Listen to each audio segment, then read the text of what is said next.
This is Africa 24 English. Thank you for joining us. It is always a pleasure to have you. Today in this special edition of the interview, we are joined by Mrs. Abena Osei-Asare, Minister of State in the Ministry of Finance in Ghana. And together we will look back at the challenges of intra-African trade and the global Africa. Mrs. Osei-Asare, welcome to Africa 24 English. Thank you for having me. Well, Mrs. Asare, in June, you signed a Memorandum of Understanding agreement with OCC, the Official Creditor Committee, which marks a milestone in Ghana's debt restructuring journey. Could you please tell us more about it? Okay, thank you very much.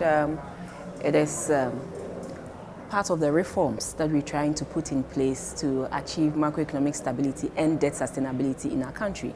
We began with the domestic debt exchange, which we completed last year. The next is the bilaterals, which are the external debt exchange, which includes the bilaterals and the commercial bondholders.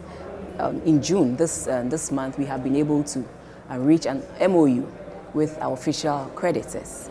And this is a very important milestone in the process because this paves way for one, the IMF to go to the board and then to review and for us to receive our second tranche of the third tranche of the IMF funding, which is about $360 million US.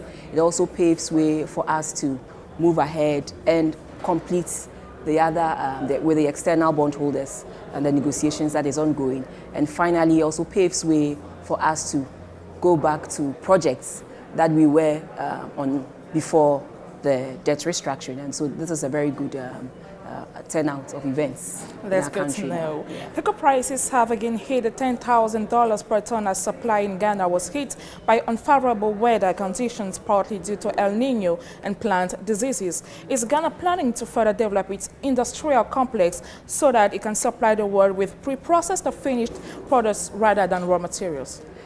We all know that it's one of the most important products that Ghanaians export.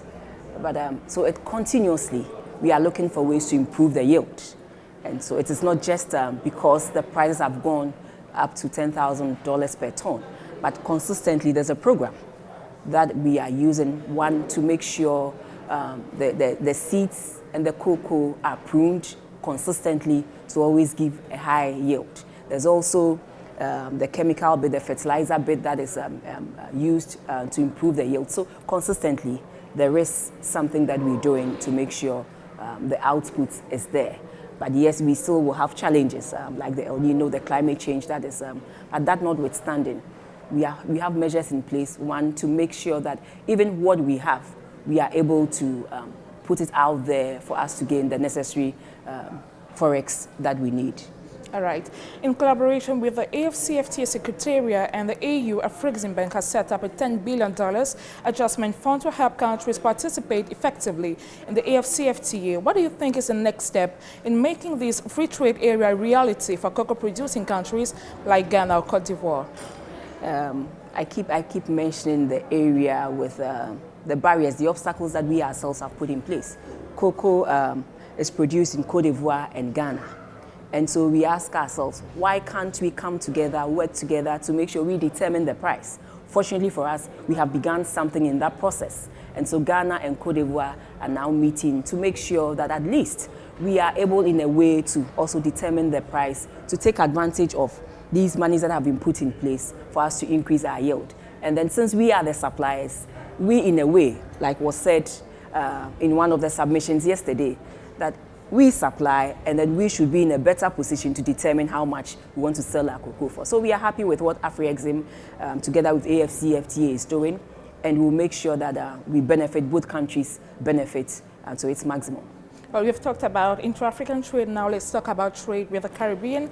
The 31st annual meetings of Afreximbank and the 3rd Africa Caribbean Trade and Investment Forum are being held on that overall theme, taking our destiny in hand, economic prosperity on the platform of global Africa. In your opinion, is the theme timely in the context where African and Caribbean countries are struggling to trade with each other at regional level? And what are the stakes for both regions in terms of infrastructure, trade, or even investment? Okay.